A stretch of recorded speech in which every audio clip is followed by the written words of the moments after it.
Nicole Scott here from Mobile Geeks, taking a quick look at the Sony Xperia Z3 and, well, the HTC Desire I. Both of these phones are incredibly stylish and they are both waterproof. Under the hood, they are running very similar specifications. In terms of a Snapdragon 801 in both, well, this only has 2 GB of RAM and the Sony has 3, and it's also running a higher clocked 801 at 2.5 GHz rather than the 2.3 here in the Desire. Now, another similarity is definitely the fact that they're both waterproof. But what's cool is they've done the waterproofing in 2 different ways. So we have a flap style here, kind of opens up and you have a seal. And then, if we just turn this around where the flaps are here on the Desire, there we go.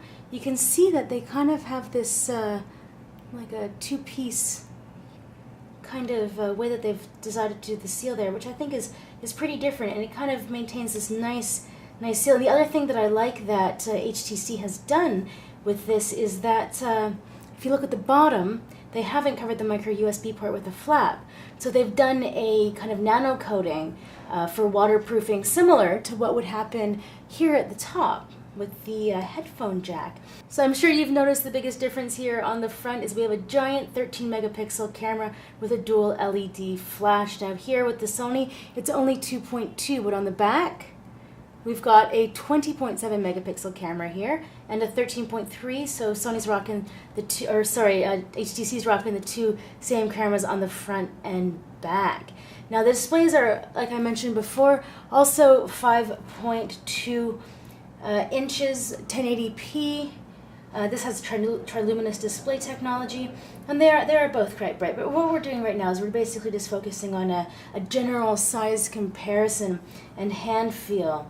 Now, one of the things that you'll notice that I think is fantastic about these devices, because they're both very image-focused phones, that they both have a physical camera shutter button there.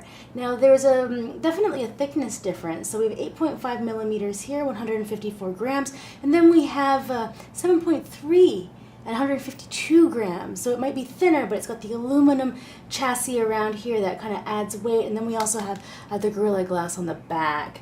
Both different markets. Sony's definitely going for like the high-end, totally premium, and the HTC Desire is kind of coming in at the high mid-range, right? So we're not talking flagship M8 pricing here, but we are talking a little bit higher than your Desire 816, mostly because of the IP rating and, well, the 2 massive cameras. So this has just been a really quick look to give you an idea of visually how the Desire I stacks up against the Sony Xperia Z3. Now, just very quickly, just so I can mention this, height-wise, the Desire is only supposed to be 1.8 millimeters higher, but it really does look like it's like 3 or 4 millimeters there. That's interesting on the spec sheet. Just thought I'd mention that, but they are pretty similar in height. So Nicole Scott here from Mobile Geeks, taking a look at 2 very interesting devices that are both waterproof. Yay!